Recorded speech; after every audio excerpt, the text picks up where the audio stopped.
Hey guys, so don't mind the way that I look. I just got back from week 3. I don't know why I have 4. Week 3 of my phlebotomy class, and I wanted to tell you guys about it.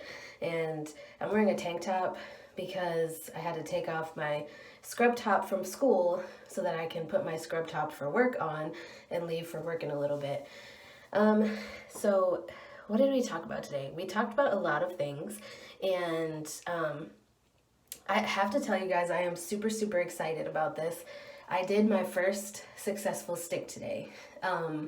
So yay!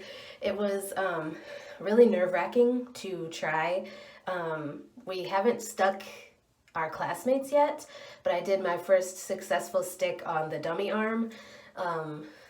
That's what we have progressed to, and I believe next week, depending on how things go, we're gonna do more sticking with the dummy arms, and then as long as everybody looks like they're doing good, then we're gonna start doing like 5 or 6 sticks each on our classmates, and we're gonna get stuck 5 or 6 times for each class.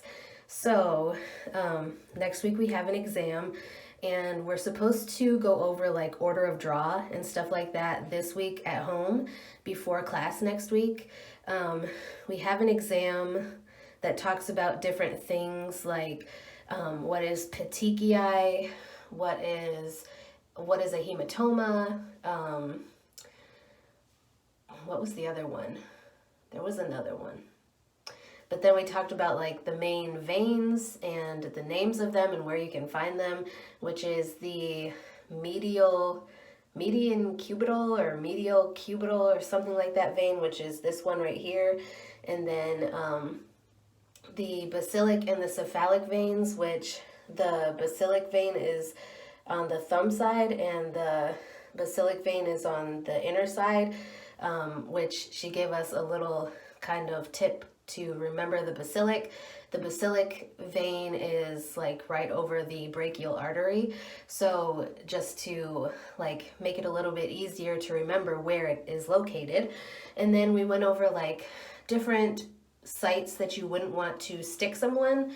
Like we're not supposed to stick people if they have IVs, we're not supposed to stick on that side. If they have like an IV in each arm, which sometimes happens in the hospital, then we have to have the nurse stop whatever medications or fluids are going into the arm and wait for 5 to 10 minutes and then draw the blood to give the medicine time to kind of filter out of the blood.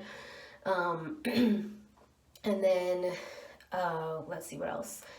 We went over like identifying the patient, like where the ID bands are supposed to be, which it's either going to be on the wrist or the ankle for every patient except for burn patients.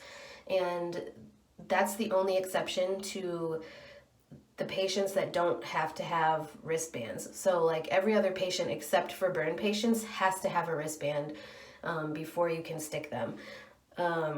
And burn patients, it's just because, you know, obviously they have burns on their skin, and so they might not be able to attach a wristband without causing more damage to the tissues. So a lot of times they'll have like their wristband taped to the bedside table or somewhere in the room.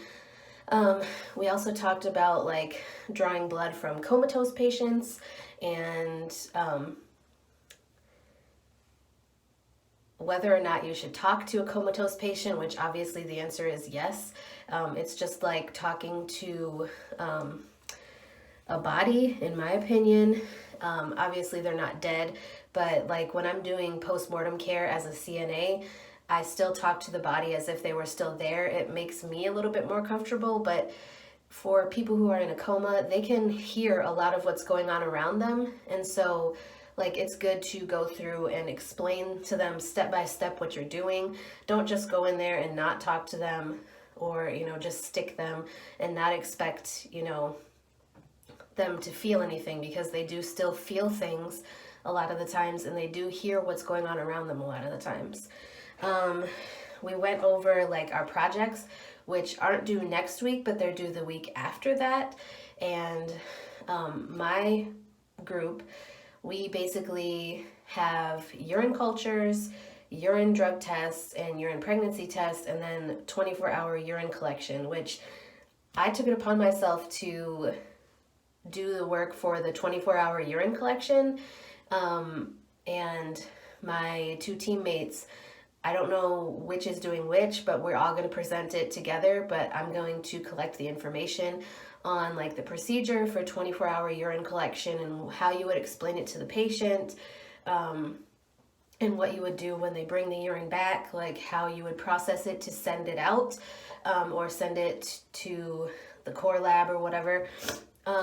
So yeah, it's basically just a lot of information to take in. And like I said, we did practice on the dummy arms. We did stick. Some people had some trouble and other people didn't have any trouble at all. I was kind of nervous, like my hand was shaking. And there's only 2 people who are left-handed in the class, and I think that was kind of messing with my brain a little bit also, is because I'm left-handed. So like what my classmates are doing, I have to do the exact opposite. So like they're setting up all of their gauze and band-aids and tubes and stuff like that over here, while I have to set it up over here. And then I obviously have to use my left hand instead of the right hand to get the needle ready and insert the needle and all of that stuff. We also went over like the rules for the lab, because we're going to be sticking from this week forward. I did 2 successful sticks today. I can't remember if I told you I did more than just one. I did 2 successful sticks today. Everybody in the class did 2 sticks today. Whether or not they were successful, it doesn't matter at this point, but it matters to me because I am like super excited that we're actually starting like to stick people, and you know, we're getting into like the meat and potatoes of the whole program really.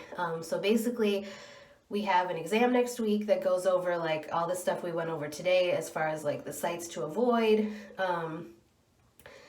and you know, would you talk to a comatose patient before you draw their blood, how to get consent from a comatose patient, the exception to the wristband rule, the IDs, and just stuff that we went over.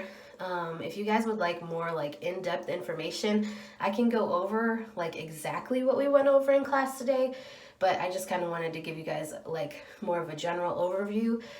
She did give us like a study guide for next week's exam, so I can actually go over like word for word what it is that what we went over today in class.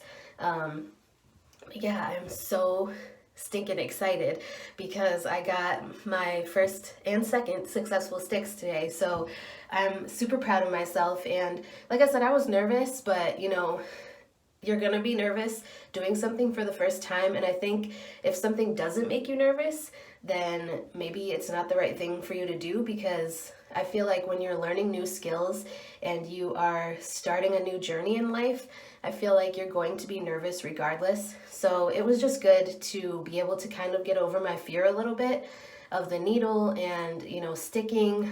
And she was talking to us, the instructor was talking to us about how when you're nervous or you're afraid to hurt somebody, I mean, it's going to hurt regardless. It is a needle, you're puncturing their skin. But she was telling us that when you are nervous about it, you tend to hesitate more, and so you insert the needle slower, which can cause them more pain than if you actually just stick it quickly. And even if you get it a little too deep, you would rather have it deeper than to be too shallow, because at least if it's deeper, you can pull the needle back and get that blood return. So anyways, that is enough for this video. I just wanted to tell you guys, I hope you guys are celebrating with me.